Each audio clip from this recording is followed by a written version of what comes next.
Hi ನಮಸ್ತೆ ಎಲ್ರಿಗೂ, ಹೇಗಿದ್ದೀರಾ? ವೆಲ್ಕಮ್ ಟು ಮಾಹಿತಿ ಯೂಟ್ಯೂಬ್ ಚಾನೆಲ್.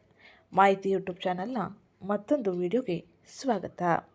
ನಾನಿವತ್ತು ನಿಮಗೆ ತಿಳಿಸೋಕೆ ಬಂದಿರೋ ವಿಷಯ ಏನಪ್ಪ ಅಂದರೆ 2026ರಲ್ಲಿ ವೃಷಭ ರಾಶಿಯವರ ವಾರ್ಷಿಕ ಭವಿಷ್ಯ ಯಾವ ರೀತಿಯಲ್ಲಿ ಇರಲಿದೆ, ಗ್ರಹ ಸಂಚಾರದ ಪರಿಣಾಮದಿಂದಾಗಿ ನೀವು ಏನೆಲ್ಲ ಬದಲಾವಣೆಯನ್ನು ನಿರೀಕ್ಷಿಸಬಹುದು, ಹಾಗೆ ಈ ಸಮಯದಲ್ಲಿ ಯಾವ ರೀತಿಯ ಎಚ್ಚರಿಕೆ ಕ್ರಮಗಳನ್ನು ಯಾವ ಕ್ಷೇತ್ರದಲ್ಲಿ ವಹಿಸಬೇಕು ಎಂಬುದನ್ನು ಇವತ್ತಿನ ವಿಡಿಯೋದಲ್ಲಿ ವಿವರವಾಗಿ ತಿಳಿಯೋಣ. ಈ ವರ್ಷದಲ್ಲಿ ವೃಷಭ ರಾಶಿಯವರು ವರ್ಷ ಪೂರ್ತಿ ಭರಪೂರ ಲಾಭ ಶುಕ್ರನಿಂದ ರಾಜಯೋಗವನ್ನು ಪಡೆಯಲಿದ್ದಾರೆ. 2026ರ ಹೊಸ ವರ್ಷದ ಹೊಸ್ತಿಲಿನಲ್ಲಿ ನಾವಿದ್ದೇವೆ. ವೈದಿಕ ಜ್ಯೋತಿಷ್ಯ ಶಾಸ್ತ್ರದ ಪ್ರಕಾರ ವೃಷಭ ರಾಶಿಯವರಿಗೆ 2026ರ ಹೊಸ ವರ್ಷ ಹೇಗಿರಲಿದೆ? ಉದ್ಯೋಗಿಕ ಕ್ಷೇತ್ರದಲ್ಲಿರುವವರಿಗೆ ಬೆಳವಣಿಗೆ ಹೇಗೆ? ವಿದ್ಯಾರ್ಥಿಗಳಿಗೆ ಈ ವರ್ಷ ಶುಭದಾಯಕವೇ? ವ್ಯಾಪಾರಸ್ಥರಿಗೆ ಜ್ಯೋತಿಷ್ಯ ದಿಕ್ಸೂಚಿ ಹೇಗಿದೆ? ಕುಟುಂಬದ ಜೀವನ ಹೇಗಿರಲಿದೆ? ಆರೋಗ್ಯ, ಆರ್ಥಿಕ ಸ್ಥಿತಿಯಲ್ಲಿ ಶುಭ ಫಲಿತಾಂಶಗಳು ಇರಲಿದೆ ಎಂಬುದನ್ನು ಈಗ ವಿವರವಾಗಿ ತಿಳಿಯೋಣ. ಅದಕ್ಕಿಂತ ಮುಂಚೆ ಯಾರೇನು ಚಾನಲ್ಗೆ ಸಬ್ಸ್ಕ್ರೈಬ್ ಮಾಡಿಕೊಂಡಿಲ್ಲ, ಚಾನಲ್ಗೆ ಸಬ್ಸ್ಕ್ರೈಬ್ ಮಾಡ್ಕೊಳ್ಳಿ. ವಿಡಿಯೋಗೊಂದು ಲೈಕ್ ಮಾಡೋದನ್ನ ಮರ್ತಿದ್ರೆ ವಿಡಿಯೋಗೊಂದು ಲೈಕ್ ಮಾಡಿ. ಹಾಗೆ ಈ ವಿಡಿಯೋನ ನಿಮ್ಮ ಕುಟುಂಬದವರಿಗೆ, ಸ್ನೇಹಿತರಿಗೆ ಮತ್ತು ವೃಷಭ ರಾಶಿಗೆ ಸೇರಿದ ವ್ಯಕ್ತಿಗಳಿಗೆ ಶೇರ್ ಮಾಡಿ. ಇವತ್ತಿನ ವಿಡಿಯೋ ಕಮೆಂಟ್ ಬಾಕ್ಸ್ನಲ್ಲಿ ಶುಕ್ರದೇವಾಯ ನಮಃ, ಮಹಾಲಕ್ಷ್ಮೀ ನಮಃ ಎಂಬ ಕಮೆಂಟ್ ಮಾಡಿ. ಶುಕ್ರನು ನಿಮ್ಮ ರಾಶಿಯಾಧಿಪತಿಯಾಗಿದ್ದು ಶುಕ್ರನ ಅನುಗ್ರಹ ಈ ವರ್ಷದಲ್ಲಿ ಉತ್ತಮ ರೀತಿಯಲ್ಲಿ ಇರಲಿದೆ. ಅವನ ಅನುಗ್ರಹಕ್ಕಾಗಿ ಶುಕ್ರನ ಆರಾಧನೆ ಉತ್ತಮ ರೀತಿಯಲ್ಲಿ ಇರಲಿದೆ. ಮಹಾಲಕ್ಷ್ಮಿಯ ಅನುಗ್ರಹವು ನಿಮ್ಮ ಆರ್ಥಿಕ ಪರಿಸ್ಥಿತಿಯಲ್ಲಿ ಇರುವ ಗೊಂದಲ ಸಮಸ್ಯೆಗಳಿಗೆ ಪರಿಹಾರವನ್ನು ನೀಡುವುದರಿಂದಾಗಿ ಓಂ ಮಹಾಲಕ್ಷ್ಮೀ ನಮಃ ಎಂಬ ಕಮೆಂಟ್ ಮಾಡಿ. 2026ರ ಪ್ರಕಾರ ವೃಷಭ ರಾಶಿಯವರಿಗೆ ಈ ವರ್ಷ ಸವಾಲುಗಳ ನಡುವೆಯೂ ಉತ್ತಮ ವರ್ಷದ ಅನುಭವವಾಗಲಿದೆ. ಹಿಂದೆ ಮಾಡಿರುವ ಪ್ರಯತ್ನಗಳ ಫಲಿತಾಂಶ ಈ ವರ್ಷ ನಿಮಗೆ ಸಿಗಲಿದೆ. ನೀವು ಅದೇ ಪರಿಶ್ರಮವನ್ನು ಮುಂದುವರಿಸಿದರೆ ಖಂಡಿತವಾಗಿಯೂ 2026 ನಿಮಗೆ ಅತ್ಯುತ್ತಮವಾದ ವರ್ಷವಾಗಿರಲಿದೆ. ನೀವು ಜೀವನದಲ್ಲಿ ಸ್ಥಿರತೆಯನ್ನು ಇಷ್ಟಪಡುತ್ತೀರಿ ಮತ್ತು ಈ ವರ್ಷ ನೀವು ಈ ದಿಕ್ಕಿನಲ್ಲಿ ಪ್ರಯತ್ನಿಸಿದರೆ ನೀವು ಯಶಸ್ಸನ್ನು ಪಡೆಯಬಹುದಾಗಿರಲಿದೆ. ಶುಕ್ರನು ವರ್ಷದ ಆರಂಭದಲ್ಲಿ ಧನು ರಾಶಿಯಲ್ಲಿ ಇರುತ್ತಾನೆ. ಜ್ಯೋತಿಷ್ಯದಲ್ಲಿ ಶುಕ್ರನನ್ನು ಐಷಾರಾಮಿ, ಪ್ರೀತಿ, ಆಕರ್ಷಣೆ, ಭೌತಿಕ ಸೌಕರ್ಯಗಳು, ಸಂಪತ್ತು ಮತ್ತು ಐಶ್ವರ್ಯದ ಅಂಶವೆಂದು ಪರಿಗಣಿಸಲಾಗುತ್ತದೆ. ಪರಿಣಾಮವಾಗಿ ಹೊಸ ವರ್ಷ 2026ರಲ್ಲಿ ಶುಕ್ರನ ಸ್ಥಾನ ಬದಲಾವಣೆ ಈ ರಾಶಿಯಲ್ಲಿ ಜನಿಸಿದವರ ಜೀವನದ ಮೇಲೆ ಗಮನಾರ್ಹ ಪರಿಣಾಮ ಬೀರುತ್ತದೆ.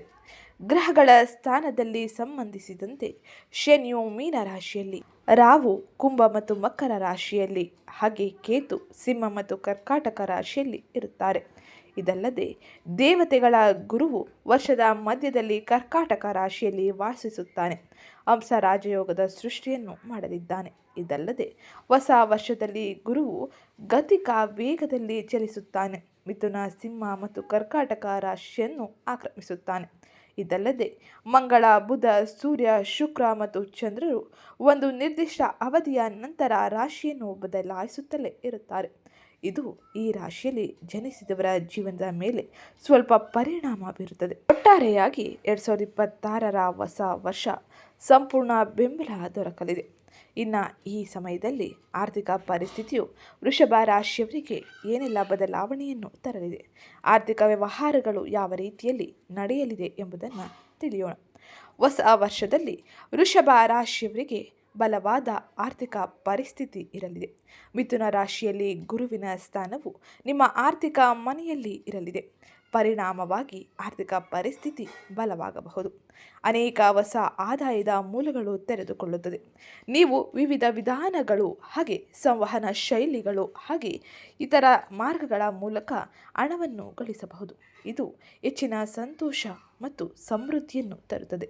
ಇದಲ್ಲದೆ ಈ ರಾಶಿಯ ಅಧಿಪತಿ ಶುಕ್ರ ವರ್ಷವಿಡೀ ಉತ್ತಮ ಆರ್ಥಿಕ ಪರಿಸ್ಥಿತಿಯನ್ನು ಉತ್ತಮಗೊಳಿಸುತ್ತಾನೆ. ನಿಮ್ಮ ತಾಯಿಯ ಆರೋಗ್ಯ, ವರ್ಗಾವಣೆ, ಮನೆ ನವೀಕರಣ, ವಾಹನ, ಮನೆ ಅಥವಾ ಪ್ರಾಣಿಗಳ ಖರೀದಿಗೆ ನೀವು ಹಣವನ್ನು ಖರ್ಚು ಮಾಡಬಹುದು. ನೀವು ಕಾಲಕಾಲಕ್ಕೆ ಹಣಕಾಸಿನ ಕೊರತೆಯನ್ನು ಅನುಭವಿಸಬಹುದು, ಆದರೆ ನೀವು ಅತಿಯಾಗಿ ಯಶಸ್ಸನ್ನು ಸಾಧಿಸಲಿದ್ದೀರಿ. ಜೂನ್ 2ರ ನಂತರ ಗುರುವಿನ ಪ್ರಬಲ ನೋಟವು ನಿಮ್ಮ ಮೇಲೆ ಬೀರುತ್ತದೆ. ಇದರಿಂದಾಗಿ ನಿಮ್ಮ ಆರ್ಥಿಕ ಪರಿಸ್ಥಿತಿ ಇನ್ನಷ್ಟು ಬಲಗೊಳ್ಳುತ್ತದೆ. ನೀವು ಹೊಸ ವಾಹನ, ಮನೆ ಅಥವಾ ಇತರ ವಸ್ತುಗಳ ಖರೀದಿಯನ್ನು ಮಾಡಲಿದ್ದೀರಿ. ಒಟ್ಟಾರೆ ಆರ್ಥಿಕ ಪರಿಸ್ಥಿತಿಯು ವೃಷಭ ರಾಶಿಗೆ ಸೇರಿದ ಜನರಿಗೆ ಅತ್ಯಂತ ಹೆಚ್ಚಿನ ಸಹಕಾರಿಯಾಗಿರಲಿದ್ದು, ಶುಕ್ರ ಗುರುವಿನ ಅನುಗ್ರಹದಿಂದಾಗಿ ಅನೇಕ ರೀತಿಯ ಬದಲಾವಣೆಯನ್ನು ಹಾಗೆ ಉತ್ತಮ ಮಾರ್ಗಗಳಿಂದ ಹಣಕಾಸಿನ ಅರಿವನ್ನು ಕಾಣಲು ಸಾಧ್ಯವಾಗಲಿದೆ. ಇದು ಆರ್ಥಿಕ ವ್ಯವಹಾರಗಳಲ್ಲಿ ಆಗುವ ಬದಲಾವಣೆಯಾಗಿದ್ದು, ಇನ್ನು ಮುಂದಿನದ್ದಾಗಿ ವೃತ್ತಿ ಜೀವನದಲ್ಲಿ ವೃಷಭ ರಾಶಿಯವರು ಯಾವ ರೀತಿಯ ಎಚ್ಚರಿಕೆ ಕ್ರಮಗಳನ್ನು ತೆಗೆದುಕೊಳ್ಳಬೇಕು ಎಂದು ನೋಡೋಣ. 2026ರ ವರ್ಷವು ಉದ್ಯೋಗಸ್ಥರಿಗೆ ಉತ್ತಮವಾಗಿರುತ್ತದೆ. ಈ ವರ್ಷದುದ್ದಕ್ಕೂ ನಿಮ್ಮ ವೃತ್ತಿ ಜೀವನವು ಪ್ರಗತಿ ಕಾಣುವುದು ಎಂದು ನಂಬಬಹುದು. ನೀವು ಕಷ್ಟಪಟ್ಟು ಕೆಲಸ ಮಾಡಿದರೆ ಯಶಸ್ಸು ಮತ್ತು ಬಡ್ತಿ ಪಡೆಯಲಿದ್ದೀರಿ. ಈ ಅವಕಾಶವನ್ನು ಯಾರಿಂದಲೂ ತಡೆಯಲು ಸಾಧ್ಯವಿಲ್ಲ. ಶನಿದೇವನಿಂದ ಪ್ರಯೋಜನವನ್ನು ಪಡೆಯಲಿದ್ದು, ನೀವು ಸೇವಾ ಉದ್ಯಮ, ಆಟೋಮೊಬೈಲ್, ಪ್ರಿಂಟಿಂಗ್ ಪ್ರೆಸ್, ಗ್ಯಾಸ್ ಮತ್ತು ಪೆಟ್ರೋಲ್ ಹಾಗೆ ತೈಲ, ಭೂ ಸಂಬಂಧಿತ ಕೆಲಸ, ತರಕಾರಿ ಸಂಬಂಧಿತ ಕೆಲಸ ಮಾಡುವವರಿಗೆ ಉತ್ತಮ ಫಲದಾಯಕ ವರ್ಷವಾಗಿರಲಿದೆ. ಬಹುರಾಷ್ಟ್ರೀಯ ಕಂಪನಿಗಳಲ್ಲಿ ಕೆಲಸ ಮಾಡುವವರಿಗೆ ಇದು ಉತ್ತಮವಾಗಿದ್ದು, ಗುರುಗ್ರಹದ ಪ್ರಭಾವದಿಂದ ಹೊಸ ಉದ್ಯೋಗವನ್ನು ಪಡೆಯಬಹುದು. ಸಂಬಳ ಹೆಚ್ಚಳ ಹಾಗೆ ಬಡ್ತಿಯ ಸಾಧ್ಯತೆಯೂ ಕೂಡ ಇರಲಿದೆ. ವರ್ಷದ ಆರಂಭದಲ್ಲಿ ಗುರು ಲಾಭದ ಮನೆಯಲ್ಲಿ ಹಾಗೆ ನಂತರ 2ನೇ ಮನೆಯಲ್ಲಿ ಇರುತ್ತಾನೆ. ಇದು ನಿಮ್ಮ 6ನೇ ಮನೆಯನ್ನು ಸಹ ನೋಡುತ್ತದೆ. ಇದರಿಂದಾಗಿ ಕೆಲಸದಲ್ಲಿ ಅನಗತ್ಯ ವಿಷಯಗಳಿಂದ ದೂರವಿರುವುದು ಉತ್ತಮ. ನಿಮ್ಮ ಕೆಲಸದ ಮೇಲೆ ಮಾತ್ರ ಗಮನವನ್ನು ಹರಿಸುವುದು, ಯಾರೊಂದಿಗಾದರೂ ಜಗಳಗಳು ಅಥವಾ ಭಿನ್ನಾಭಿಪ್ರಾಯಗಳನ್ನು ತಪ್ಪಿಸುವುದು ಬಹು ಮುಖ್ಯವಾಗಿರಲಿದೆ. ಇದರಿಂದಾಗಿ ನೀವು ವೃತ್ತಿ ಕ್ಷೇತ್ರದಲ್ಲಿ ಉತ್ತಮ ಸ್ಥಾನವನ್ನು ಗಳಿಸಬಹುದು. ಸಹೋದ್ಯೋಗಿಗಳ, ಮೇಲಾಧಿಕಾರಿಗಳ ಜೊತೆ ಮಾತನಾಡುವಾಗ ಬಹಳ ಎಚ್ಚರಿಕೆಯಿಂದ, ತಾಳ್ಮೆಯಿಂದ ಇರುವುದರಿಂದಾಗಿ ಆಗುವ ಜಗಳ, ಮನಸ್ತಾಪಗಳನ್ನು ನೀವು ಬಗೆಹರಿಸಬಹುದಾಗಿರಲಿದೆ. ಇದು ವೃತ್ತಿ ಕ್ಷೇತ್ರದಲ್ಲಿ 2026ರಲ್ಲಿ ಪ್ರಮುಖವಾಗಿ ನೀವು ನೋಡುವ ಬದಲಾವಣೆಯಾಗಿದ್ದು, ಇನ್ನು ಮುಂದಿನದ್ದಾಗಿ ವೈವಾಹಿಕ ಜೀವನವು ಯಾವ ರೀತಿಯಲ್ಲಿ ಇರಲಿದೆ. 2026ರಲ್ಲಿ ಕುಟುಂಬ, ವೈವಾಹಿಕ ಜೀವನಕ್ಕೆ ಸಂಬಂಧಿಸಿದಂತೆ ಯಾವ ರೀತಿಯ ಎಚ್ಚರಿಕೆ ಕ್ರಮಗಳನ್ನು ವಹಿಸಬೇಕು ಎಂಬುದನ್ನು ತಿಳಿಯೋಣ. ಗುರುವಿನ ಪ್ರಭಾವವು ವೈವಾಹಿಕ ಮನೆಯ ಮೇಲೆ ಬೀಳುತ್ತದೆ. ಆದ್ದರಿಂದ ಮದುವೆಗೆ ಅರ್ಹರಾಗಿರುವವರಿಗೆ ಮದುವೆ ಸಾಧ್ಯತೆ ಇರಲಿದೆ. ಮಕ್ಕಳನ್ನು ಪಡೆಯುವ ಕನಸನ್ನು ಹೊಂದಿರುವವರಿಗೆ ಈ ಕನಸು ಈಡೇರುವ ಸಾಧ್ಯತೆ ಇರಲಿದ್ದು, ಜೂನ್ 2ರಿಂದ ಅಕ್ಟೋಬರ್ 31ರವರೆಗೆ 7ನೇ ಮನೆಯ ಮೇಲೆ ಗುರುವಿನ ಪ್ರಭಾವವು ಮದುವೆಗೆ ಶುಭವೆಂದು ಪರಿಗಣಿಸಲಾಗುತ್ತದೆ. ಆದರೆ ಅದರ ನಂತರ ಸಮಯ ಸ್ವಲ್ಪ ಕಡಿಮೆ ಅನುಕೂಲಕರವಾಗಿರಲಿದೆ. ವೈವಾಹಿಕ ದೃಷ್ಟಿಕೋನದಿಂದ ಜನವರಿಯಿಂದ ಅಕ್ಟೋಬರ್ವರೆಗೂ ಉತ್ತಮ ರೀತಿಯ ಸಮಯವನ್ನು ಹಾಗೆ ನಿಮ್ಮ ಪ್ರಯತ್ನಗಳಿಗೆ ಉತ್ತಮ ಫಲಿತಾಂಶವನ್ನು ಪಡೆಯಲು ಸಾಧ್ಯವಾಗಲಿದೆ. ಇನ್ನು ಪ್ರೇಮ ಜೀವನದಲ್ಲಿ ವೃಷಭ ರಾಶಿಗೆ ಸೇರಿದ ಜನರು ಹೊಸ ವರ್ಷದಲ್ಲಿ ಉತ್ತಮ ರೀತಿಯ ಹಾಗೆ ಮಿಶ್ರ ಫಲಿತಾಂಶವನ್ನು ನೋಡಲಿದ್ದೀರಿ. 5ನೇ ಮನೆಯ ಅಧಿಪತಿ ಬುಧ ಸಂಬಂಧಗಳಲ್ಲಿ ದೊಡ್ಡ ಸಮಸ್ಯೆಗಳನ್ನು ತಡೆಯುತ್ತಾನೆ. ಆದರೆ ಶನಿ ತನ್ನ ಪ್ರಭಾವದಿಂದ ಎಚ್ಚರಿಕೆಯನ್ನು ಸೂಚಿಸುತ್ತಾನೆ. ಆದ್ದರಿಂದ ಪ್ರೀತಿಯನ್ನು ಹಗುರವಾಗಿ ಪರಿಗಣಿಸಬೇಡಿ. ಮಿತಿಯೊಳಗೆ ನಿಮ್ಮ ಭಾವನೆಯನ್ನು ವ್ಯಕ್ತಪಡಿಸಬೇಡಿ. ಇಲ್ಲದಿದ್ದರೆ ತಪ್ಪು ತಿಳುವಳಿಕೆ ಅಥವಾ ಮಾನಹಾನಿ ಉಂಟಾಗಬಹುದು. ಗುರು ತಟಸ್ಥನಾಗಿರುತ್ತಾನೆ, ಆದರೆ ಶನಿ ನಿಜವಾದ ಪ್ರೇಮಿಗಳನ್ನು ಬೆಂಬಲಿಸುತ್ತಾನೆ. ಸೋಗು ಅಥವಾ ವಂಚನೆಯಲ್ಲಿ ಸಿಲುಕಿದ್ದವರಿಗೆ ತೊಂದರೆಗಳು ಎದುರಾಗಬಹುದು. ಹಾಗಾಗಿ ಎಚ್ಚರಿಕೆಯ ಜೊತೆ ನೀವು ಮುಂದುವರಿಯಿರಿ. ಇನ್ನು ಮುಂದಿನದ್ದಾಗಿ ಶಿಕ್ಷಣ ಕ್ಷೇತ್ರದಲ್ಲಿ ವೃಷಭ ರಾಶಿಗೆ ಸೇರಿದ ಜನರು ಯಾವ ರೀತಿಯ ಬದಲಾವಣೆಯನ್ನು ಕಾಣಬಹುದು ಎಂದು ತಿಳಿಯೋಣ. ಅದಕ್ಕಿಂತ ಮುಂಚೆ ಯಾರೇನೂ ಚಾನಲ್ಗೆ ಸಬ್ಸ್ಕ್ರೈಬ್ ಮಾಡಿಕೊಂಡಿಲ್ಲ, ಚಾನಲ್ಗೆ ಸಬ್ಸ್ಕ್ರೈಬ್ ಮಾಡಿಕೊಳ್ಳಿ. ವಿಡಿಯೋಗೊಂದು ಲೈಕ್ ಮಾಡೋದನ್ನ ಮರಿಬೇಡಿ. 2026ರಲ್ಲಿ ಶನಿ ಗ್ರಹವು ನಿಮ್ಮ ಜೀವನದಲ್ಲಿ ಅನೇಕ ಮಹತ್ವದ ಬದಲಾವಣೆಯನ್ನು ತರಬಹುದು. ಗುರುವಿನ ಪ್ರಭಾವವು ಅದೃಷ್ಟದ ಮನೆ, ಆದಾಯದ ಮನೆ ಹಾಗೆ ಮದುವೆಯ ಮನೆಯ ಮೇಲೂ ಇರುತ್ತದೆ. ಪರಿಣಾಮವಾಗಿ ನೀವು ನಿಮ್ಮ ವೃತ್ತಿ ಮತ್ತು ಶಿಕ್ಷಣ ಎರಡರಲ್ಲೂ ಗಮನಾರ್ಹವಾಗಿ ಪ್ರಯೋಜನ ಪಡೆಯಬಹುದು.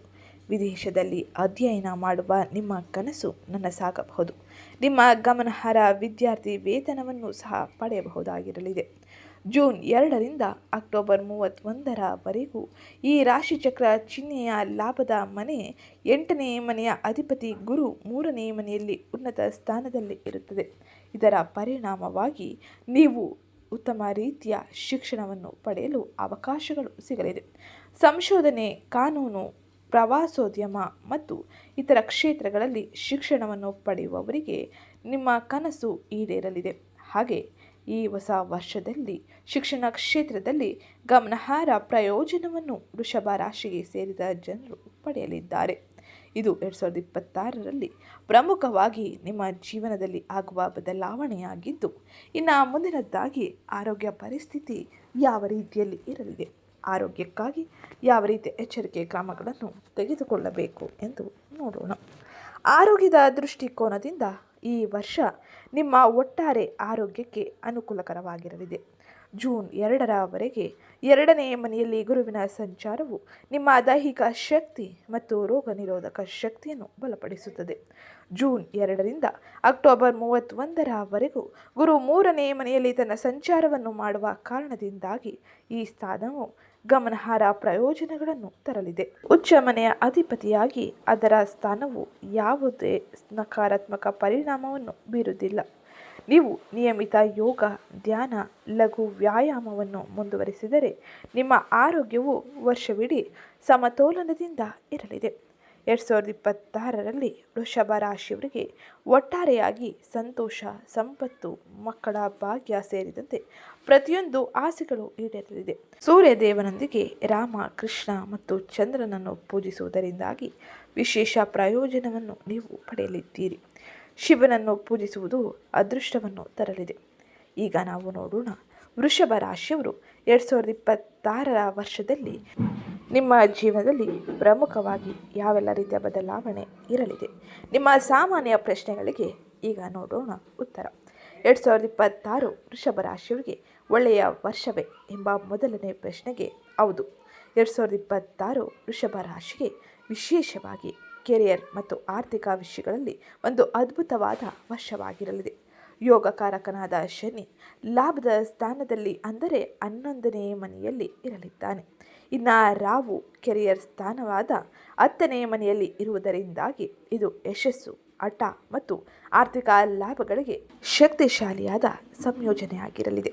ಇನ್ನು 2ನೇ ಪ್ರಶ್ನೆಯಾಗಿ 2026ರಲ್ಲಿ ವೃಷಭ ರಾಶಿಗೆ ಉತ್ತಮ ಸಂಚಾರ ಯಾವುದು, ಯಾವ ಗ್ರಹ ಸಂಚಾರದಿಂದಾಗಿ ಯಾವ ರೀತಿಯ ಫಲಿತಾಂಶವನ್ನು ಪಡೆಯಬಹುದು. ಹಾಗಾದರೆ ಉತ್ತಮ ಸಂಚಾರವಾಗಿ 11ನೇ ಮನೆಯಾದ ಮೀನ ರಾಶಿಯಲ್ಲಿ ಶನಿಯ ಸಂಚಾರವನ್ನು ನೋಡಬಹುದು. ಇದು ಲಾಭಗಳು, ದೀರ್ಘಕಾಲೀನ ಆಸೆಗಳನ್ನು ಈಡೇರಿಸುವ ಸೂಚನೆಯಾಗಿರಲಿದೆ. ಹಳೆಯ ಕಷ್ಟ ಈಗ ಸ್ಥಿರವಾದ ಆದಾಯವಾಗಿ, ಮನ್ನಣೆಯಾಗಿ ಮತ್ತು ಬಲವಾದ ನೆಟ್ವರ್ಕ್ ಆಗಿ ಬದಲಾವಣೆಯನ್ನು ಪಡೆಯಲಿದೆ ಎಂದು ತೋರಿಸಲಿದೆ. ಇನ್ನು 3ನೇ ಪ್ರಶ್ನೆಯಾಗಿ 2026ರಲ್ಲಿ ವೃಷಭ ರಾಶಿಗೆ ಮುಖ್ಯ ಸವಾಲುಗಳು ಏನು? ಕೆಲಸಕ್ಕೆ ಮತ್ತು ವೈಯಕ್ತಿಕ ಜೀವನಕ್ಕೆ ಸಮಯ ಕೊಡುವುದು. ಹೌದು, ವರ್ಕ್ ಆ್ಯಂಡ್ ಲೈಫ್ ಬ್ಯಾಲೆನ್ಸ್ ಮಾಡುವುದು ಮುಖ್ಯ ಸವಾಲಾಗಿರಲಿದೆ. 10ನೇ ಮನೆಯಲ್ಲಿ ರಾಹು, 4ನೇ ಮನೆಯಲ್ಲಿ ಕೇತು ಇರುವುದರಿಂದಾಗಿ ನೀವು ಕೆರಿಯರ್ ಮೇಲೆ ಹೆಚ್ಚು ಗಮನವನ್ನು ಹರಿಸಲಿದ್ದೀರಿ. ಕುಟುಂಬಕ್ಕೆ ಸಮಯ, ವಿಶ್ರಾಂತಿ ಮತ್ತು ಮಾನಸಿಕ ಶಾಂತಿಯನ್ನು ಕೆಲವೊಮ್ಮೆ ನಿರ್ಲಕ್ಷಿಸಲಿದ್ದೀರಿ. ಇದು ಪ್ರಮುಖ ಸವಾಲಾಗಿ ನಿಮ್ಮ ಜೀವನದಲ್ಲಿ ಇರಲಿದೆ. ಇನ್ನು 4ನೇ ಪ್ರಶ್ನೆಯಾಗಿ 2026ರಲ್ಲಿ ವೃಷಭ ರಾಶಿಗೆ ಉತ್ತಮ ಸಮಯ ಯಾವುದು? ಹಾಗಾದರೆ ವರ್ಷದಲ್ಲಿ ಬಲವಾಗಿರುವುದು ಜೂನ್ 2ರಿಂದ ಅಕ್ಟೋಬರ್ 30ರವರೆಗೆ ತುಂಬ ಅನುಕೂಲಕರವಾದ ಸಮಯವನ್ನು ವೃಷಭ ರಾಶಿಯವರು ನೋಡಬಹುದು. ಈ ಸಮಯದಲ್ಲಿ ಗುರು 3ನೇ ಮನೆಯಲ್ಲಿ ಉಚ್ಚ ಸ್ಥಿತಿಯಲ್ಲಿ ಇದ್ದು ಅಪಾರವಾದ ಧೈರ್ಯ, ವಾಕ್ಚಾತುರ್ಯ ಮತ್ತು ಪ್ರಯತ್ನಗಳಲ್ಲಿ ಯಶಸ್ಸು ನೀಡುತ್ತಾನೆ. 2ನೇ ಮನೆಯಲ್ಲಿ ಗುರುವಿನ ಕಾರಣದಿಂದಾಗಿ ವರ್ಷದ ಮೊದಲ ಭಾಗ ಆರ್ಥಿಕವಾಗಿ ಒಳ್ಳೆಯದಾಗಿರಲಿದೆ. ಇನ್ನು 5ನೇ ಪ್ರಶ್ನೆಯಾಗಿ 2026ರಲ್ಲಿ ವೃಷಭ ರಾಶಿ ಕೆರಿಯರ್ ಹೇಗಿರಲಿದೆ ಅಂದರೆ ಉದ್ಯೋಗ ಸ್ಥಿತಿಗತಿಗಳು ಹೇಗಿರಲಿದೆ ಎಂದು. ಉದ್ಯೋಗದಲ್ಲಿರುವ ವೃಷಭ ರಾಶಿಯವರು 2026ರಲ್ಲಿ ಬಡ್ತಿಗಳು, ದೊಡ್ಡ ಜವಾಬ್ದಾರಿಗಳು ಮತ್ತು ಮನ್ನಣೆಯನ್ನು ಕಾಣಲಿದ್ದಾರೆ. 10ನೇ ಮನೆಯಲ್ಲಿ ರಾಹು ಮನ್ನಣೆಯನ್ನು ಹೆಚ್ಚಿಸುತ್ತಾನೆ.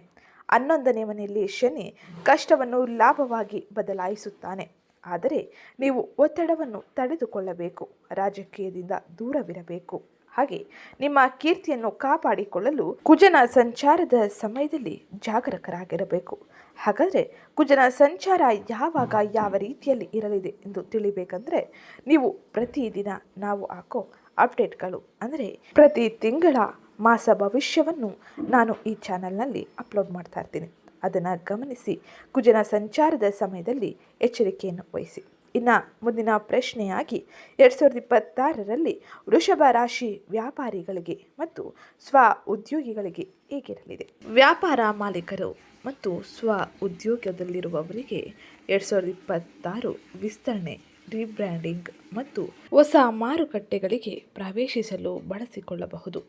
10ನೇ ಮನೆಯಲ್ಲಿ ರಾಹು ಸಾರ್ವಜನಿಕ ಇಮೇಜ್ಗೆ, 11ನೇ ಮನೆಯಲ್ಲಿ ಶನಿ ಲಾಭಗಳಿಗೆ ಮತ್ತು ನೆಟ್ವರ್ಕ್ ಬಲಕ್ಕೆ ಬೆಂಬಲ ನೀಡುತ್ತಾನೆ. ಜೂನ್ನಿಂದ ಅಕ್ಟೋಬರ್ವರೆಗೆ ಮಾರ್ಕೆಟಿಂಗ್, ಹೊಸದನ್ನು ಆರಂಭಿಸುವುದು ಮತ್ತು ಪ್ರಮುಖ ಒಪ್ಪಂದಗಳಿಗೆ ಸೂಕ್ತವಾಗಿರಲಿದೆ.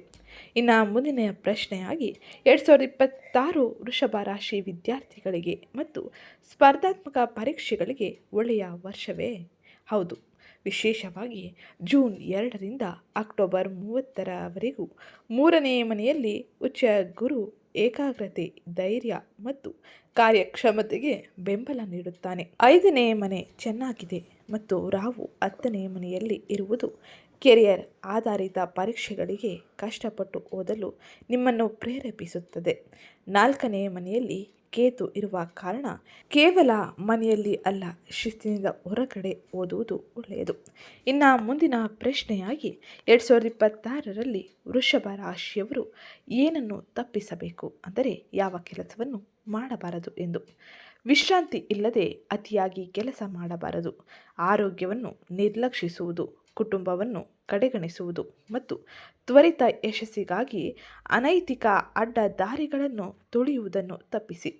12ನೇ ಮತ್ತು 1ನೇ ಮನೆಯಲ್ಲಿ ಕುಜನ ಸಂಚಾರದ ಸಮಯದಲ್ಲಿ ರಿಸ್ಕ್ ಇರುವ ಹೂಡಿಕೆಗಳು ಮತ್ತು ಆತುರದ ನಿರ್ಧಾರಗಳ ಬಗ್ಗೆಯೂ ಎಚ್ಚರಿಕೆ ಇರಲಿ. ತಾಳ್ಮೆ, ಶಿಸ್ತು ಮತ್ತು ಸಮತೋಲನ ಈ ಬಲವಾದ ಸಂಚಾರಗಳಿಂದ ಉತ್ತಮ ಫಲಿತಾಂಶವನ್ನು ತರುತ್ತದೆ. ಇನ್ನು ಮುಂದಿನ ಪ್ರಶ್ನೆ ಹಾಗೂ ಕೊನೆಯ ಪ್ರಶ್ನೆಯಾಗಿ 2026ರಲ್ಲಿ ವೃಷಭ ರಾಶಿಗೆ ಯಾವ ತಿಂಗಳು ಹೆಚ್ಚು ಅನುಕೂಲಕರವಾಗಿರಲಿದೆ? ಜೂನ್ನಿಂದ ಅಕ್ಟೋಬರ್ 2026ರವರೆಗೂ ಉಚ್ಚ ಗುರುವಿನ ಕಾರಣದಿಂದಾಗಿ ಸಂವಹನ, ಪ್ರಯತ್ನಗಳು, ವ್ಯಾಪಾರ ಬೆಳವಣಿಗೆ ಮತ್ತು ಪರೀಕ್ಷೆಗಳಿಗೆ ವಿಶೇಷವಾಗಿ ಅನುಕೂಲಕರವಾಗಿರಲಿದೆ. 10ನೇ ಮನೆಯಲ್ಲಿ ರಾಹು ಮತ್ತು 11ನೇ ಮನೆಯಲ್ಲಿ ಶನಿ ಇರುವ ಕಾರಣದಿಂದಾಗಿ ವರ್ಷ ಪೂರ್ತಿ ಕೆರಿಯರ್ ಮತ್ತು ಆದಾಯಕ್ಕೆ ಪ್ರಯೋಜನ ನೀಡುತ್ತದೆ.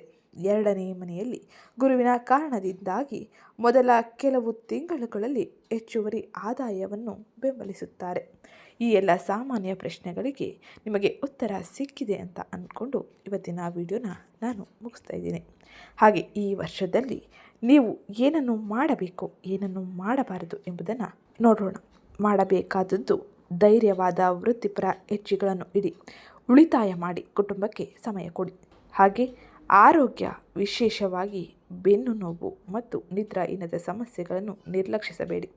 ಏನನ್ನು ಮಾಡಬಾರದು ಎಂದು ನೋಡುವುದಾದರೆ ಆಫೀಸ್ನ ರಾಜಕೀಯ ಅಧಿಕಾರಿಗಳೊಂದಿಗೆ ಜಗಳ ಮಾಡಬೇಡಿ. ವಿಶೇಷವಾಗಿ ಮಾರ್ಚ್ ಮತ್ತು ಏಪ್ರಿಲ್ ತಿಂಗಳಿನಲ್ಲಿ ಗ್ರಹ ಸಂಚಾರವು ಅಷ್ಟು ಉತ್ತಮ ರೀತಿಯಲ್ಲಿ ಇರದ ಕಾರಣದಿಂದಾಗಿ ಎಚ್ಚರಿಕೆಯಿಂದ ಇರುವುದು ಅಗತ್ಯ.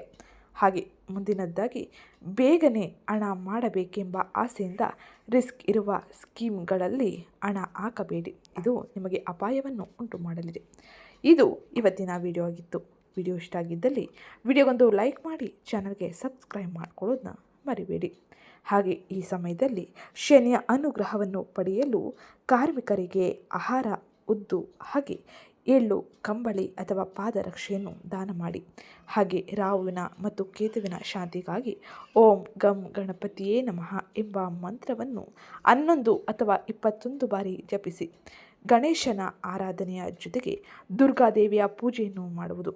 ಓಂ ದುಂ ದುರ್ಗಾಯೇ ನಮಃ ಎಂಬ ಮಂತ್ರವನ್ನು ಜಪಿಸುವುದರಿಂದಾಗಿ ಅತ್ಯಂತ ಹೆಚ್ಚಿನ ಶುಭ ಫಲಿತಾಂಶವನ್ನು ಪಡೆಯಬಹುದಾಗಿದ್ದು, ಅನೇಕ ರೀತಿಯ ನಕಾರಾತ್ಮಕ ಶಕ್ತಿಯನ್ನು ತೊಡೆದುಹಾಕಲು ಇದು ಹೆಚ್ಚಿನ ಸಹಕಾರಿಯಾಗಿರಲಿದೆ. ಇದು ಇವತ್ತಿನ ವಿಡಿಯೋ ಆಗಿದ್ದು, ವಿಡಿಯೋ ಇಷ್ಟ ಆಗಿದ್ದಲ್ಲಿ ವಿಡಿಯೋಗೊಂದು ಲೈಕ್ ಮಾಡಿ, ಚಾನಲ್ಗೆ ಸಬ್ಸ್ಕ್ರೈಬ್ ಮಾಡ್ಕೊಳ್ಳೋದನ್ನ ಮರಿಬೇಡಿ. ಹಾಗೆ ಈ ವಿಡಿಯೋ ಕಮೆಂಟ್ ಬಾಕ್ಸ್ನಲ್ಲಿ ಓಂ ಶುಕ್ರದೇವಾಯ ನಮಃ ಮಹಾಲಕ್ಷ್ಮೀ ನಮಃ ಎಂಬ ಕಮೆಂಟ್ ಮಾಡಿ.